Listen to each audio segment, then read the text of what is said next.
الحمد لله وكفى وسلام على عباده الذين اصطفى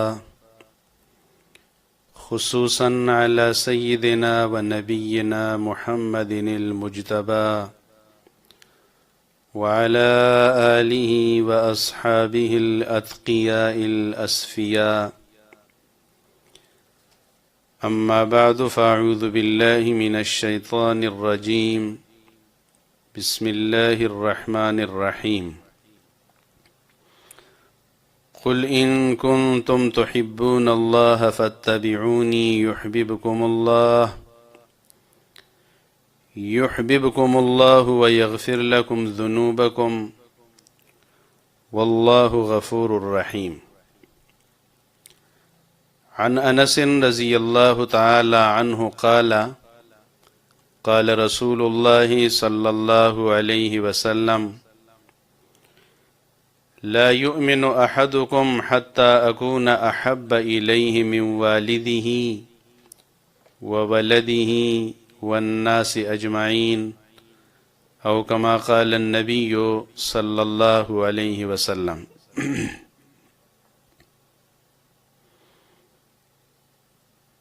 محترم سامعین اور ناظرین، اس وقت میں نے سورہ آل عمران کی آیت نمبر 31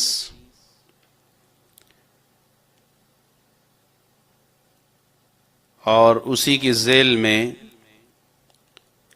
نبی کریم صلی اللہ علیہ وسلم کی ارشادات عالیہ میں سے ایک حدیث مبارک صحیح بخاری کتاب الایمان سے بروایت انس بن مالک رضی اللہ تعالی عنہ پڑھی ہے.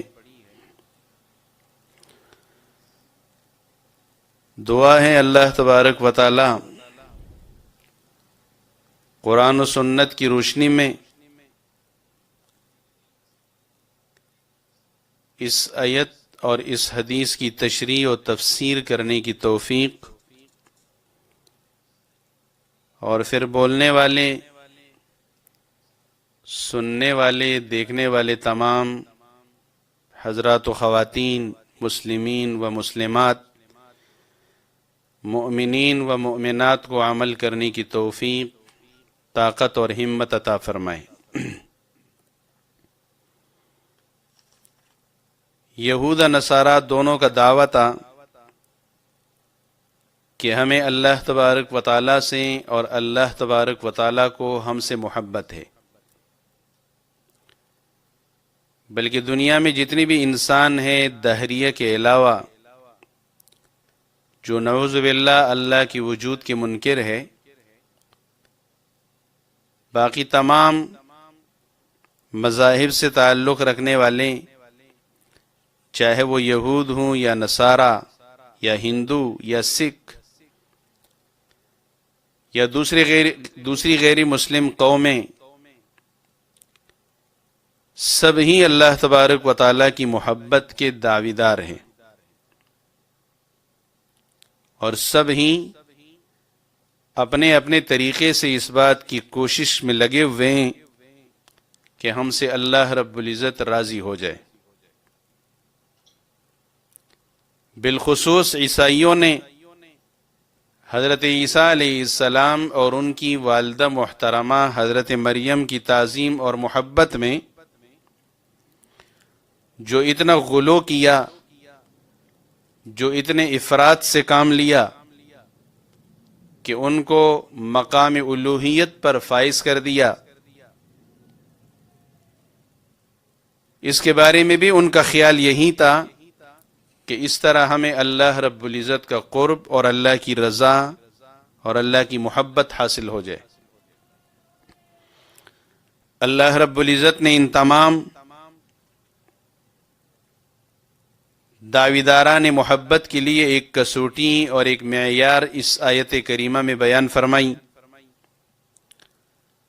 اللہ رب العزت فرماتے ہیں قل ان کنتم تحبون اللہ فاتبعونی. میرے نبی آپ فرما دیجئے کہ اگر تمہیں اللہ تبارک و تعالیٰ سے محبت ہے اور تم اللہ سے محبت کے دعویدار ہو تو اس کے لیے معیار اور کسوٹی وہ ایک ہی ہے کہ فاتبعونی، اللہ فرماتے ہیں میرے پیغمبر پر ایمان لے آؤ، میرے پیغمبر کی نبوت اور رسالت کو تسلیم کر لو، میرے پیغمبر کے ختم نبوت کو تسلیم کر لو، اور پھر میرے نبی کی اتباع، اطاعت اور پیروی شروع کر دو۔ تو صرف یہ نہیں کہ تمہاری اللہ کے ساتھ محبت مقبول اور معتبر ہوگی، بلکہ اللہ تبارک و تعالی تمہیں دو نعمتوں سے نوازیں گے، یحببکم اللہ ایک، ویغفر لکم ذنوبکم دوسرا، کہ تم تو اللہ کی محبت کے دعویدار ہو، تم تو محب بننا چاہتے ہو، لیکن میرے نبی پر ایمان، میری نبی کی نبوت اور صداقت کو تسلیم کرنے کے بعد میری نبی کی اتباع اور اطاعت کے نتیجے میں صرف یہ نہیں کہ تمہاری محبت مقبول اور معتبر ہوگی، بلکہ یحببکم اللہ، اللہ تمہیں اپنا محبوب بنا لیں گے۔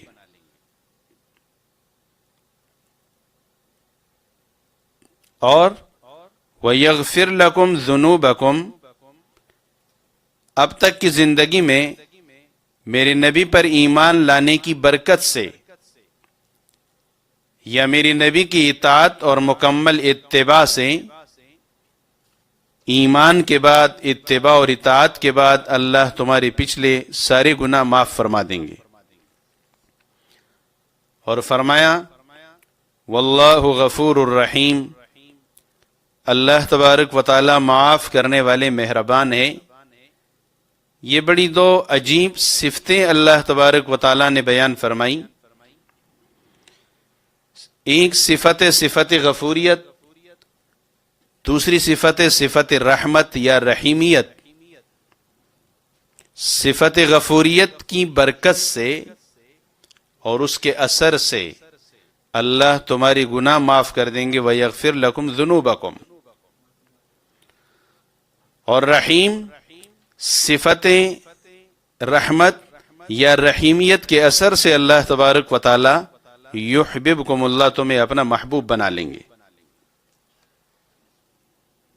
اس کا مقصد یہ ہوا کہ اس آیت نے تمام دعویداران محبت کے لیے ایک کسوٹی اور ایک معیار مہیا کر دیا کہ محبت الہی کا طالب اگر اتباع نبوی کے ذریعے سے یہ مقصد حاصل کرنا چاہتا ہے تو پھر تو یقیناً وہ کامیاب ہے اور اپنے دعوے میں سچا ہے، اور اگر محبت الہی کا طالب اتباع نبوی سے خالی ہے تو پھر وہ اپنے دعوے میں جھوٹا ہے، اور اپنے مقصد کے حصول میں بھی وہ ہمیشہ کے لیے ناکام رہے گا۔ وہ اللہ کا محب، اللہ سے محبت رکھنے والا کبھی نہیں بن سکتا۔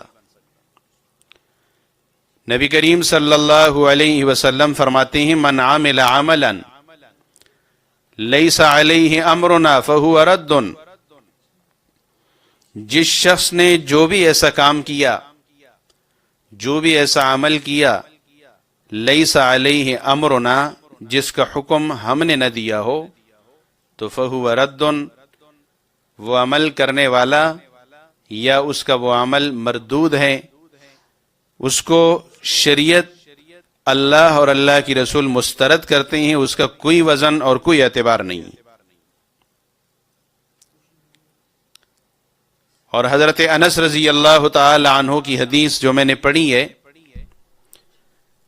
نبی کریم صلی اللہ علیہ وسلم فرماتے ہیں لا یؤمن احدکم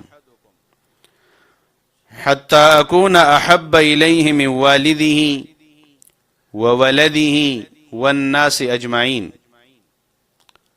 تم میں سے کوئی بھی آدمی اپنے ایمان کے دعوے میں سچا نہیں ہو سکتا جب تک اس کے دل میں میری محبت اپنے والدین کی محبت سے بڑھ کر نہ ہو، اپنی اولاد کی محبت سے بڑھ کر نہ ہو، اور سارے انسانوں کی محبت سے بڑھ کر نہ ہو۔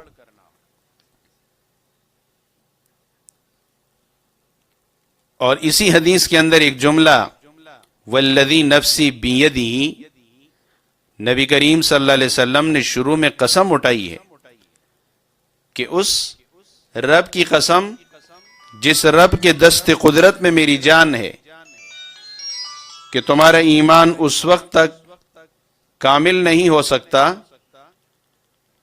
جب تک تمہارے دلوں میں حضور کی محبت والدین، اولاد اور ساری انسانوں سے بڑھ کر نہ ہو۔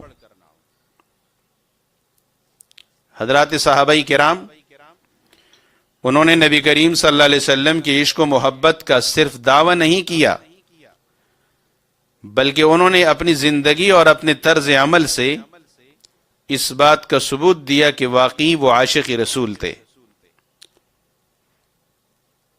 غزوہ احد کا واقعہ ہے، ایک انصاریہ عورت میدان احد کی طرف جا رہی ہے، نبی کریم صلی اللہ علیہ وسلم کی خیریت دریافت کرنے کے لیے۔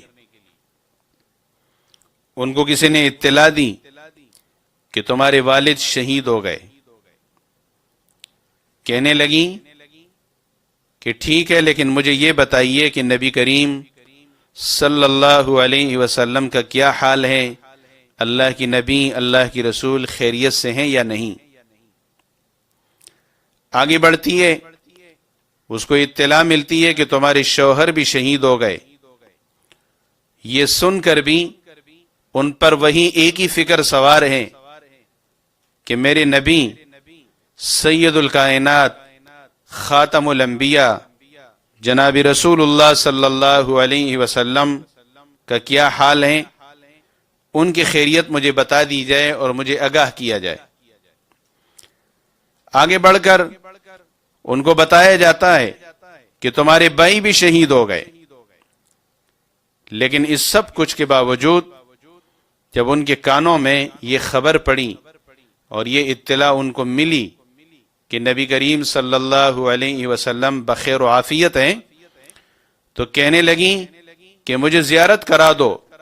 جب تک اپنی آنکھوں سے اپنے پیارے نبی جناب رسول اللہ صلی اللہ علیہ وسلم کی زیارت نہ کروں مجھے تسلی نہیں آتی۔ حضور صلی اللہ علیہ وسلم کو اپنی آنکھوں سے زندہ سلامت دیکھ کر مطمئن ہو کر کہتی ہے کل مصیبت بعدک جلل، یا رسول اللہ آپ کی خیریت اور عافیت کے بعد ہر مصیبت سہنا اور برداشت کرنا اب آسان ہے، معمولی ہے۔ یہ ہے وہ محبت جس کے بارے میں نبی کریم صلی اللہ علیہ وسلم نے فرمایا کہ جب تک تمہارے دلوں میں میری محبت والدین، اولاد اور سارے انسانوں کی محبت سے بڑھ کر نہ ہو تو تمہارا ایمان ایمان نہیں، تم اپنے ایمان کے دعوے میں سچے نہیں بلکہ جھوٹے ہو۔ غزوہ احد کا موقع ہے، حضرت حنظلہ رضی اللہ تعالی عنہ کی نئی نئی شادی ہوئی ہے۔ غسل جنابت کے لیے سر دھو رہے ہیں، اتنے میں کانوں میں خبر پڑی کہ غزوہ احد میں، میدان احد میں مسلمان شکست کھا گئے۔ اسی حالت میں اٹھتے ہیں، تلوار لے کر میدان جنگ میں نکلتے ہیں اور آگے بڑھتے چلے جاتے ہیں یہاں تک کہ شہید ہو جاتے ہیں۔ اور نبی کریم صلی اللہ علیہ وسلم حضرت حنظلہ کی شہادت کے بعد صحابہ کرام سے عرض کرتے ہیں کہ میں دیکھ رہا ہوں کہ فرشتے حنظلہ کو غسل دے رہے ہیں۔ بیوی سے معلوم کرنے پر پتہ چلا کہ غسل جنابت ادھورا اور آدھا چھوڑ کر درمیان میں چھوڑ کر میدان میں نکلے تھے، اس لیے حضرت حنظلہ تاریخ میں غسیل الملائکہ کے لقب سے سرفراز ہو گئے. دیکھیں نئی شادی ہوئی ہے، لیکن نبی کریم صلی اللہ علیہ وسلم کی محبت میں، اللہ رب العزت کی محبت میں، اپنی بیوی جس کے ساتھ نیا نکاح ہوا ہے، نئی رخصتی ہوئی ہے، اس کی محبت کی کوئی حیثیت نہیں. اللہ اور اللہ کی رسول کی محبت سر فہرست ہیں اور جان قربان کر دیتے ہیں. مواہب لدنیا ایک کتاب ہے، اس میں روایت نقل کی گئی ہے کہ عبداللہ ابن زید ابن عبد ربہ رضی اللہ تعالی عنہ، یہ وہ صحابی ہے جن کو پہلی مرتبہ اذان خواب میں دکھائی گئی تھی. جس زمانے میں نماز با جماعت کے لیے بلانے کا کوئی انتظام نہیں تھا، اذان کا سلسلہ نہیں تھا، عبداللہ ابن زید ابن عبد ربہ کو خواب میں اذان دکھائی گئی اور انہوں نے اپنا خواب جناب رسول اللہ صلی اللہ علیہ وسلم کو بیان کیا. اللہ کی رسول نے تائید اور تصویب فرمائی اور فرمایا انہا لرؤیا حق، یہ سچا خواب ہے. زبان نبوت کی تائید اور تصویب سے اور تصدیق سے اذان کا یہ سلسلہ چل پڑا. وہ صحابی ایک مرتبہ اپنے باغ میں کام کر رہے ہیں، اتنے میں ان کے بیٹے آتے ہیں اور ان کو یہ خبر دیتے ہیں کہ ابا جان، آپ اپنی کھیتی باڑی اور باغ کی مرمت میں مصروف ہے. شاید آپ کو علم نہیں کہ آج امام الانبیاء، سید الکائنات، خاتم النبیین جناب محمد الرسول اللہ صلی اللہ علیہ وسلم وفات پا گئے، دنیا سے رخصت ہو گئے.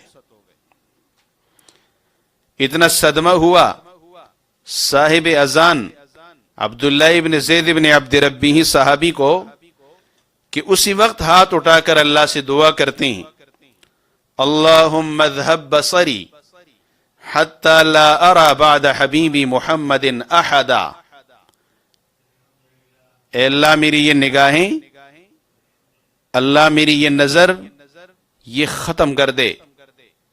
اب میں آج کے بعد ان آنکھوں سے اپنے محبوب محمد الرسول اللہ صلی اللہ علیہ وسلم کے بعد کسی اور کو دیکھنا پسند نہیں کرتا.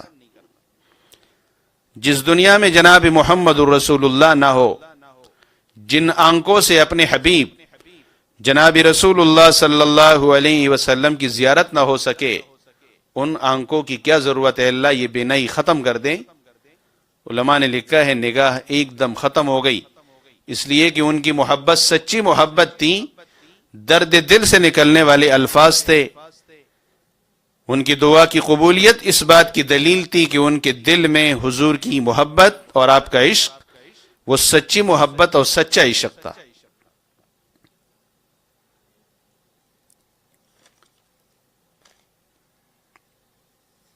شیخ الاسلام مولانا شبیر احمد عثمانی رحمہ اللہ فتح الملہم میں جو صحیح مسلم کی ان کی ایک شرح ہے، وہ لکھتے ہیں کہ میں قرآن کریم پڑھتا گیا، جگہ جگہ اکثر جگہوں پہ مجھے نظر آتا تھا کہ اللہ تبارک و تعالیٰ نے حضرت موسیٰ علیہ السلام کا ذکر محبت کے ساتھ فرمایا ہے. جہاں بھی ذکر ہو رہا ہے محبت کے ساتھ ہو رہا ہے. بلکہ سورہ طٰہٰ میں تو ایک جگہ اللہ رب العالمین نے تصریح فرما دی وَأَلْقَيْتُ عَلَيْكَ مَحَبَّةً مِّنِّي کہ میرے نبی موسیٰ، میں نے اپنی طرف سے آپ کی محبت لوگوں کے دلوں میں ڈال دی، آپ کو لوگوں کا محبوب بنا دیا. جو بھی آپ کو دیکھے گا، آپ کو سنے گا، اس کے دل میں آپ کی محبت پیدا ہو. تو میرے دل میں ایک تشویش تھی، ایک بے چینی تھی کہ جناب امام الانبیاء، سید الکائنات، خاتم النبیین صلی اللہ علیہ وسلم کا مقام اور مرتبہ تو حضرت موسیٰ سے کیا ساری انسانیت سے بڑھ کر ہے، ساری مخلوق سے بڑھ کر ہے. پھر کیا وجہ ہے کہ حضرت موسیٰ علیہ السلام کا تذکرہ محبت کے صریح الفاظ کے ساتھ ہو رہا ہے، اور یہ تذکرہ میرے نبی صلی اللہ علیہ وسلم کے بارے میں مجھے نہیں مل رہا.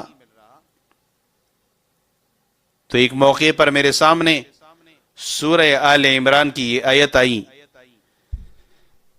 قُلْ إِن كُنتُمْ تُحِبُّونَ اللَّهَ فَاتَّبِعُونِي يُحْبِبْكُمُ اللَّهُ وَيَغْفِرْ لَكُمْ ذُنُوبَكُمْ وَاللَّهُ غَفُورٌ رَحِيمٌ. کہ اللہ فرماتے ہیں کہ اگر تمہیں اللہ سے محبت کا دعویٰ ہے اور تم اس دعوے میں سچے ہو تو اس کی کسوٹی اور معیار یہ ہے کہ فَاتَّبِعُونِی، میری اتباع کرو، میری پیروی کرو، اطاعت کرو. میری اتباع اور اطاعت اور پیروی کے نتیجے میں صرف یہ نہیں کہ تمہاری محبت مقبول اور معتبر ہوگی، بلکہ یحببکم اللہ، تم محب ہونے کے ساتھ ساتھ اللہ کے محبوب بن جاؤ گے. محبوب. جب یہ میں نے سنا میرا دل ٹھنڈا ہو گیا کہ وہ ہستی جناب محمد الرسول اللہ صلی اللہ علیہ وسلم کی، کہ جس کی اتباع کرنے والے، جس کے پیچھے چلنے والے اللہ کے محبوب بن جاتے ہیں، خود اس ہستی اور اس نبی کی محبوبیت کا کیا عالم ہوگا، کیا شان ہوگی. جس نبی کی اتباع سے اتباع کرنے والا مسلمان، اتباع کرنے والا موحد مسلم محبوب بن سکتا ہے، تو میرا دل خوش ہو گیا، باغ باغ ہو گیا، میرا دل ٹھنڈا ہو گیا کہ خود وہ نبی اللہ کو کتنا محبوب ہوگا، کتنا پیارا ہوگا. تو محبت کا دعویٰ الحمدللہ اللہ رب العزت سے غیر مسلم بھی کرتے ہیں، اور مسلمان تو کرتے ہی ہیں، اور یہ مسلمانوں کے ایمان کا حصہ ہے. لیکن محبت مستلزم ہے اطاعت اور عبادت کو. مجھے اور آپ کو اور ہر کلمہ گو مسلمان کو اللہ سے محبت کا دعویٰ ہے. اس محبت کا مطلب یہ ہے کہ ہم اللہ کی اطاعت کریں گے، اللہ کی عبادت کریں گے، اللہ رب العزت کے احکامات کی بجا آوری کریں گے. اگر ہماری زندگی میں اللہ کی عبادت نہیں، اللہ کی اطاعت نہیں، اللہ کے احکامات کی بجا آوری نہیں، تو پھر یہ محبت کا دعویٰ جھوٹا ہے. وراق ایک شاعر ہے، مفسرین عربی کے ان کے 2 اشعار نقل کرتے ہیں. وہ کہتا ہے اتعصل الہ وانت تظہر حبہ، اتعصل الہ وانت تظہر حبہ، ھذا لعمری فی القیاس بدیع، لو کان حبک صادقا لأطعتہ، فإن المحب لمن يحب مطیع.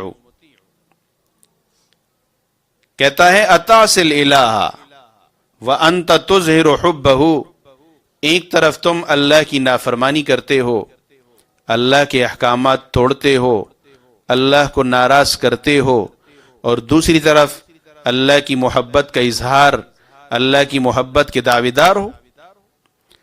ھذا لعمری فی القیاس بدیع، شاعر قسم اٹھا کر کہتا ہے کہ یہ تو عقل سے بہت ہی زیادہ بدی ہے، نااشنا بات ہے، سمجھ میں نہ آنے والی بات ہے. اور فرمایا لو کان حبک صادقا لأطعتہ فإن المحب لمن يحب مطیع. اگر تیری محبت سچی ہوتی، اللہ کے ساتھ محبت کے دعوے میں تم سچے ہوتے، تو تم اللہ کی اطاعت کرتے، اللہ کی عبادت کرتے، اس لیے کہ محب تو محبوب کا تابع ہوتا ہے، مطیع ہوتا ہے. اگر ہماری زندگی اللہ تبارک و تعالیٰ کی عبادت اور اللہ کی اطاعت میں گزرتی ہے تو پھر تو اللہ سے محبت کا دعویٰ سچا ہے، اور اگر ہماری زندگی عبادت اور اطاعت خداوندی سے ہٹ کر معصیت اور نافرمانی میں گزر رہی ہے تو پھر یہ دعویٰ جھوٹا ہے۔ ٹھیک ہے، محبت کا دعویٰ ہم نے کر لیا، اس کا طریقہ کیا ہے؟ اللہ کی اطاعت اور عبادت۔